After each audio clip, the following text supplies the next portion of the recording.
in this video, we're going to be reacting to the Jay-Z Files. Apparently, Jay-Z is in the motherfucking Epstein Files, man.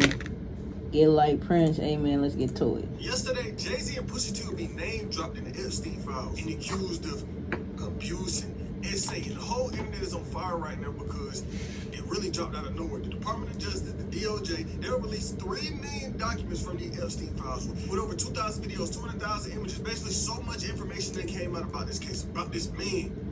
But a lot of it is censored. Like the last time they dropped some of these files, 99% of it was censored, but it was like the government forgot how to use a computer or something because they would black out all of these names and all of these bodies of text, but people was able to just copy and paste it and be able to read what they blacked out anyway. It's not like that this time, but the point is, the government been trying to cover a lot of this. So Donald Trump always been an ugly ass man. Look at him, just best friends with a motherfucking serial rapist. Like, come on, twin. This shit is crazy. Cover up was name dropping Pusha T and name dropping Jay-Z. Variety will write this. The Department of Justice released 3 million documents from the Epstein Files, along with 2,000 videos and roughly 180,000 images. That included mention of celebrities like Jay-Z, Pusha T, and Harvey Weinstein. Mentions of the trio did not come from Epstein's personal records, nor reports corroborated by law enforcement. The 2 rappers and the disgraced Hollywood mogul were named in a tip to the FBI, which was archived as part of the Epstein investigation. So whenever these files normally come out, there's a lot of famous people that always get name dropped. Right. Jay-Z being name dropped, that don't mean he's necessarily guilty of something. This is an accusation. But to be named in some Epstein Files is crazy. It's still crazy. It's crazy. Now, before I get into these Jay-Z allegations, you really got to understand the situation at hand. The situation with these Epstein Files. They've basically been in purgatory for a long ass time. Y'all know Jeffrey Epstein. He's this serial rapist. And so people know Epstein for being a weird nigga. And for a long time, people want these files. No, let's call it what it is. Like, you can't say it because you trying to make sure your video get monetized. I'm a small channel. I could say this nigga was a serial fucking rapist. If you look it up, that's what it's gonna say on the internet. Jeffrey Epstein was a serial rapist. Like, genuinely. You got this dirt on Epstein. You got this dirt on all of these people surrounded by Epstein. It's so many elite figures, so many powerful people in this country that was surrounded with Epstein. And that's why they can't let those files get fully leaked, gang. Puts out these docs and want to release these files, they want to block out every name. They want to block out that shit that people really want to see. And basically, the DOJ, Department of Justice, was holding it hostage. They would miss deadlines for this information to come out. They would miss this, they would miss that. They kind of came to a situation where it was like, who is going to put the law down on Department of Justice? Them niggas that give up the law, they give up the repercussions. So who's above them to make them actually go through with what they need to go through with? So the DOJ has kind of been in a position where they can skip these deadlines and nothing will happen. And people are mad. Even Republicans are mad. These right wingers, these Trump supporters, they're mad. Everybody's mad and want to see these files come out because what y'all niggas hiding? Why y'all so scared to put this out? PBS, man, we already know what the fuck they hiding. Some weird shit. Released its latest and likely last major batch of files related to investigation into the late convicted SO Jeffrey Epstein. This comes more than a month after the DOJ missed the headlines set by Congress and signed into law by Trump. It includes more than 3 million pages, 2,000 videos, 180,000 images. The DOJ says there are redactions, including personally identifying information of victims. The department has not provided a full explanation of what's excluded, but the Deputy Attorney General said the White House did not have oversight over the review or redactions. Todd Blanche, U.S. Deputy Attorney General, would say this: we complied with the statute, we complied with the act. There is no, and we did not protect Donald Trump. We didn't protect him or anybody else. There's a hunger or a thirst for information that I do they not definitely was protecting Trump, folks. Who else y'all doing this for? Not the old presidents, not Bill Clinton. Y'all doing it for that nigga right there. The files on the most known predator in the country, and y'all don't want to drop it. Y'all want to take us through all these loopholes and do all this and that just to get this info out to the world. And people felt like Trump and these political figures were afraid for this info to come out because it's dirt on everybody. Yeah, it's dirt on everybody. Why would they not? Why they want these files to be hidden? A lot of weird little stuff been coming out about Trump and Epstein and these other political figures and famous people. And they got to a point where, like I said before, Trump's hand got forced and these docs had to come out. Protect your dreams. Bro, because Trump knows what his ass was doing with them little ass kids, folks. He knows exactly what him and Jeffrey was doing. They was doing some weird shit. Epstein files have been haunting the administration of U.S. President Donald Trump for months. Pressure was building from Trump's own supporters and from voices within his own Republican Party for more transparency on what the federal investigation into Epstein uncovered. After weeks of resisting release, Trump reversed course and urged Republicans to vote to open the Epstein files to public scrutiny. Both chambers of Congress, the legislative branch of U.S. government, approved a measure that compared the Justice Department to release all files, which was then signed off by Trump in November. That kickstarted a 30-day deadline for release of the files, except for those that relate to an active criminal investigation, identifying victims of Epstein's abuse or invade their privacy, or contain images of physical and blank. I can't really say because we're on YouTube. Right. And I'm explaining all of this to you so you can understand how bad these files are if you really didn't know. And honestly, it ain't no telling what else could. Bro, if you just know who Jeffrey Epstein was as a man, you know these files are bad. There's no way these files are not going to be bad. But these files will come out. And like I said, Jay-Z got named up. He got some wild allegations through him. And we got to go back some years for this, 2019 to be exact. A report that would get filed to the FBI hotline would name drop Jay-Z. And one day this woman claimed she woke up and she was drugged. Her mind was clouded. And Jay-Z and Harvey Weinstein were in the room where this is what the official document will read. On July 10th, 2019 at 8:20 Wow. Eastern Time, Blank called the FBI National Threat Operations Center to identify herself as a victim of SA by Jeffrey Epstein and others. Blank provided the following information. In approximately 1994, Blank revealed herself to be a past victim of SA by Epstein. Wow. And described that some of the happened at parties. She did say in approximately 1996, Blank resided with Blank and an unknown man abducted her from her home when she later woke up in the presence of Harvey Weinstein and Sean Carter, Jay-Z. Wow. Weinstein inserted his fingers into, she believed that she was in Epstein's mansion in Florida. Blank estimated that she was abducted on 7 occasions, awakened each time in an opulent indoor setting. She was abducted on 7 occasions? What was so special about this particular girl, bro? Why did y'all have to keep... Do you know how shitty I will feel that I keep getting abducted by this same man to go through this same fucked up ass trauma? Like, bro, leave me alone. On multiple of these occasions in which Epstein participated, she revealed that Leon Black and William Barr, current United States Attorney General, were being present during some of the occasions of abuse. In approximately 2006, Blank recalled last being abused by Epstein. So this woman coming back in 96, Harvey Weinstein was touching on her while Jay-Z was present. And if this is true, Jay-Z just being there is nearly just as bad as Harvey Weinstein doing the activity. Yeah. If you right there and you watching and you not stopping, you're a weirdo. You know better than the nigga that's doing Hell, yeah. She would say this, and then people would get to digging into Jay-Z and his life during the time of 1996. And the argument many people are using to defend Jay-Z is that he wasn't really known enough to be somebody that would have been warranted to be on an island. People like Jay-Z wasn't that hot. Jay-Z ain't the Jay-Z we know today back in 96. So why would Epstein have him on his island? Why would he be with Harvey Weinstein? Because he was this new buzzing artist. And in 96, I'm pretty sure he wasn't even signed. He didn't sign until 97. He signed a deal with Def Jam. So what a lot of people saying is he wasn't hot enough.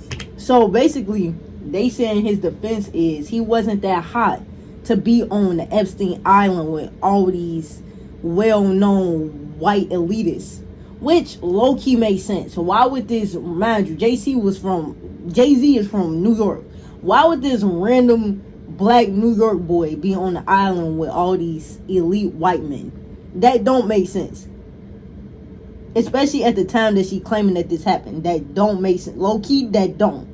He wasn't known enough. He wasn't industry enough to be on this island, which we don't know for sure. But it's a decent point until you actually look. Right, that's a decent argument, low-key. I ain't even gonna lie.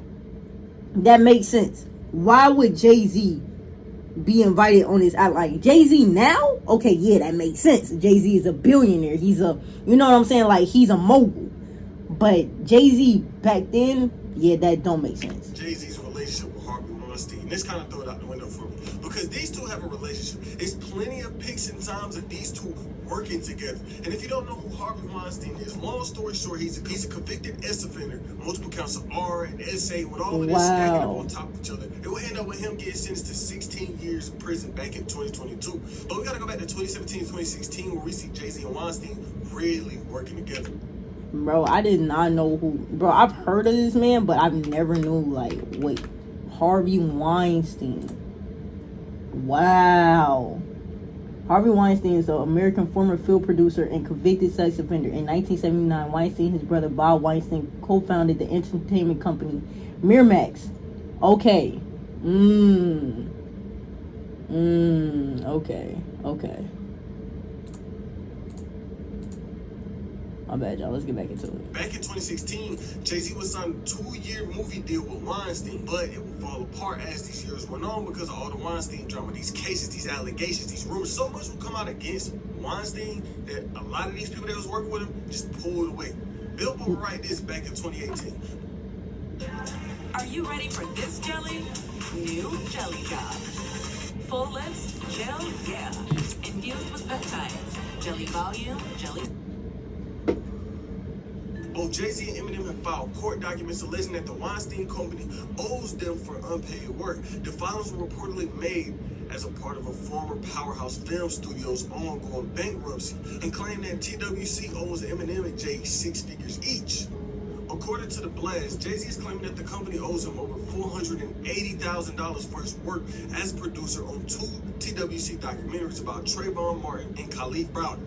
When it filed for bankruptcy in March after a wave of misconduct allegations against his founder, Harvey Weinstein, the company claims it did not owe Jay anything for them projects. And the point of me saying this is, Jay-Z and Weinstein got a history, but Jay wasn't the only big rapper mentioned in these. Right, Pusha T was. Pusha T, yeah. Had some through him as well, and these were Pusha T was. First of all, this was a crazy pull. I haven't heard about Pusha T in so many years, gang. Like, man, look, Pusha T ass. Man, I forgot this nigga was a person. Tommy claimed that Pusha T was a handler in one of these situations. The official documents from the government would say this.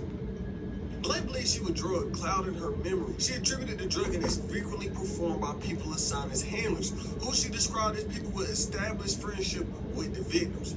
Among her handlers, one was identified as the artist Pusha T. In approximately 2007, Blank attended a party following an invitation from an unknown man who approached her as she walked down the street. Weinstein and Pusha T also attended the party and drugged her before engaging in SA. Blank claimed to have additional information of people involved in the enterprise and information related to racketeering conducted in support of the trafficking. She further believed she was under surveillance and stalked at the direction of people involved in the SA. She confirmed that she was not diagnosed with any mental illness, but refused to provide her physical address, advising that she maintained no permanent address. Rather, she moved between staying in different hotels. So this was a homeless woman, it seems like. She's saying she didn't have a place to stay. They got this invite to this EPSTEIN party. But this information will come out and the entire industry is on fire. Like I said, so many people got something to say. So many people don't have anything to say. Real deal industry people are so silent when it comes to Jay-Z and Pusha T and these documents. The whole industry is paying attention, but nobody wants to say anything. Everybody's keeping it quiet. Jay-Z essentially holds the power of what Diddy does, or what Diddy had. You know what I'm saying? Like, Jay-Z is one of those, like, he's untouchable. He's one of those niggas that survived the rap game, and not only survived it, but, you know, got so big, Diddy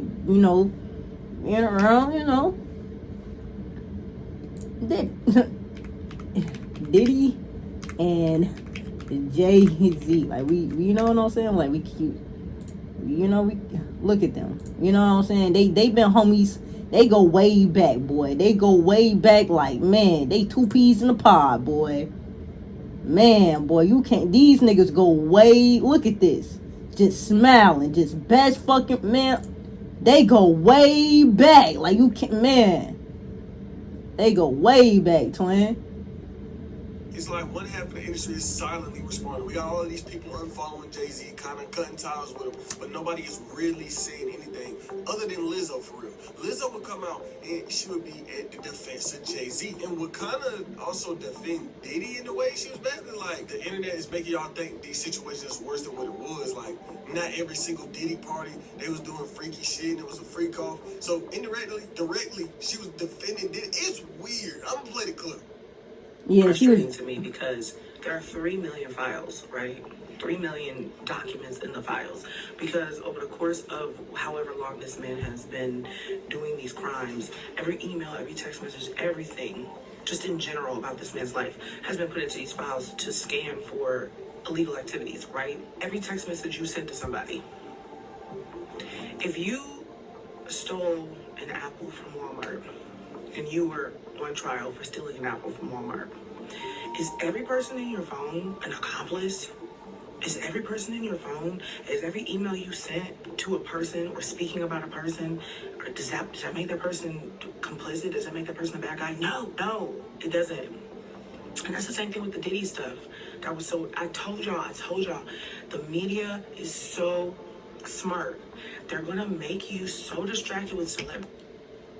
I see what she's saying, but defending Diddy, indirectly defending Diddy, is crazy.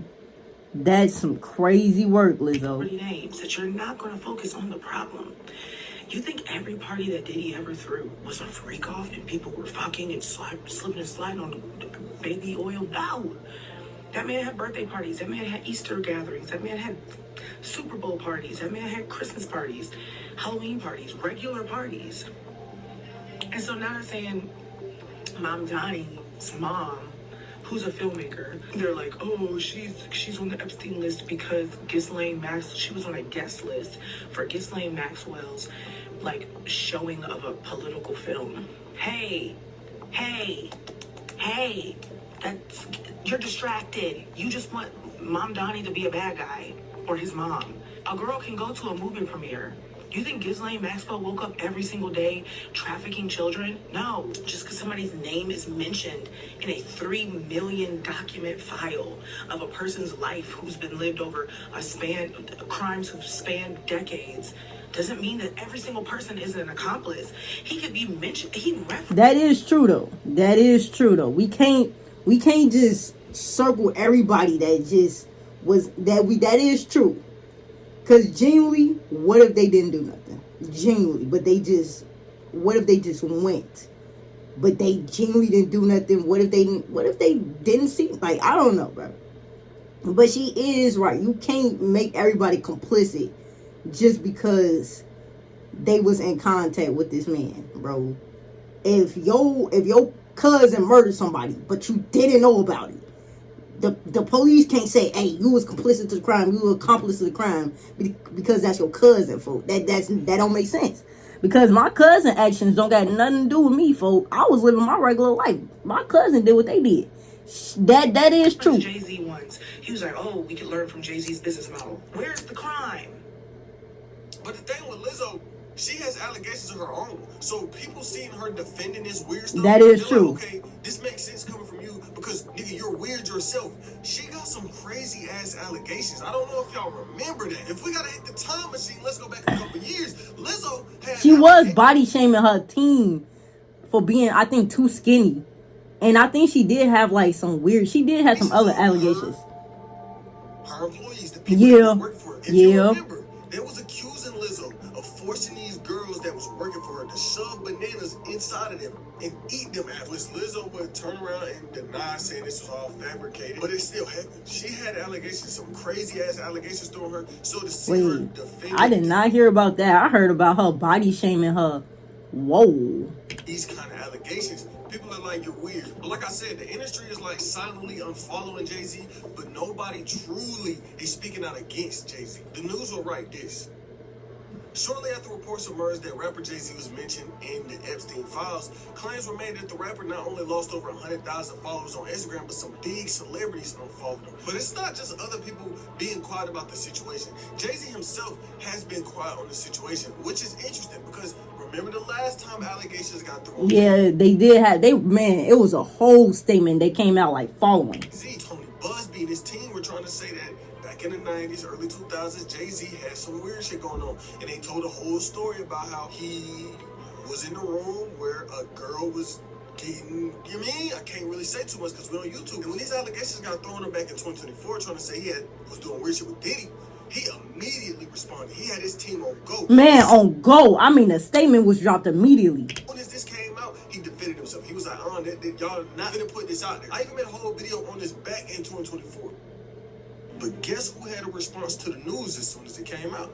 Jay-Z. And I mean, he just defended himself. Some shit came out like this about anybody and they didn't do it. They're gonna defend themselves. But this is what he had to say. My lawyer received a blackmail attempt called a demand letter from a lawyer named Tony Busby, which he had calculated was the nature of these allegations and public scrutiny would make me want to settle. No, sir, it had the opposite effect. It made me want to expose you for the fraud you are in very public fashion. So no, I would not give you one red penny. These allegations are so heinous in nature that I implore you to file a criminal complaint, not a civil. Whomever would commit such a crime against them be locked away. Would you not agree? These alleged victims deserve real justice if that were the case. The lawyer, who I had done a bit of research on, seems to have a pattern of these theatrics. I have no idea how you became such a deplorable human, Mr. Busby, but I promise you, I've seen your kind many times over. I'm more prepared to deal with your type. You claim to be a Marine. Marines are known for their valor. You have neither honor or dignity. My only heartbreak is for my family. My wife and I gotta sit our children about. Like, I already heard the statement before. We don't gotta read it. We don't gotta hear that shit again. That shit is a little lengthy. Mention of celebrities, especially major figures, the cruelty, sparked debate on social media. One user was right, so let me get this straight. Jay-Z was good friends with Harvey Weinstein, Diddy, R. Kelly, and now he's popping up in Epstein. Nah, that is true though. That is true. You was hanging around a lot of preds, nigga. Ain't no way you not one. Files. Interesting. Another said, let me guess, y'all about to make excuses for Jay-Z. Now all of a sudden you don't want to believe the DOJ, the Department of Justice website. Others pointed out that these allegations were tips, not evidence. These aren't logs. These are hotline calls. Anyone could have phoned this in. And to be honest, all of these are valid points. They were hotline calls. They were allegations. But Jay-Z also had a great relationship with R. Kelly, a great relationship with a great relationship with Harvey Weinstein. Like you, bro, it's like you have a pattern of hanging around these now known sex offenders. It's like, brother, there's no way you're not one. See, him and Harvey Weinstein signed a multi-year deal so they could work together. So people are defending Jay-Z in this situation, others aren't, and it's just one of the things where there is no true evidence on either side of the situation for real. But what's crazy is, we can go back a little bit to Kanye West. Kanye West has been hitting it exactly this for a long time. Granted, Kanye is a little crazy, and he done came out and admitted himself that, yeah, nigga, I'm crazy. But think about all the stuff he been saying over these past few years. Think about all the craziness he done did. Remember that one song he dropped last year where he would say, I know some niggas that went to that island. Why would they go to that island? The people at the time thought Kanye was just being Kanye, yapping. But maybe it was some truth behind what he was saying. Because there's clips of Kanye online calling out Pusha T and Jay-Z in the same sentence. He's saying, look, if y'all knew what Jay-Z and Pusha T was really getting into over these years, y'all wouldn't praise them how y'all praise them. Keep in mind, this clip was before all of this came out. This year's old. Then we got 50 Cent trolling on Instagram saying he might make a doc. And y'all know 50 Cent, if he can really find some info, man, he gonna find it on something, he will really make a doc on it for real. Now, a lot of these rich people do be weird as hell. Y'all always hear the billionaires is evil, these rich, famous. Man, it's like, boy, and it's always like the billionaires. It's always like them niggas that are like moguls. Man, boy, they be the ones that like really be like the weirdest people ever, folk. Man, like all them elitists, man, look, every single one of them weirdos. They got too much money. They done did everything. Now they just like, there's nothing else for them to do. You know what I'm saying? They done already, really accomplished what life is, like financially free. They got to experience life for what it is. Like, when you financially free, you can do anything that, like, life was meant to do. You have all the money in the world to do it. So they didn't already did all that shit, folks. There's nothing left for them to do but to be fucking weirdos. Hey, man, if y'all enjoyed the video, bro, you already know what the fuck to do, man. Like the video, subscribe to the channel, turn on post notifications. Y'all boys are new. I'm catch y'all boys in the next one. Yo.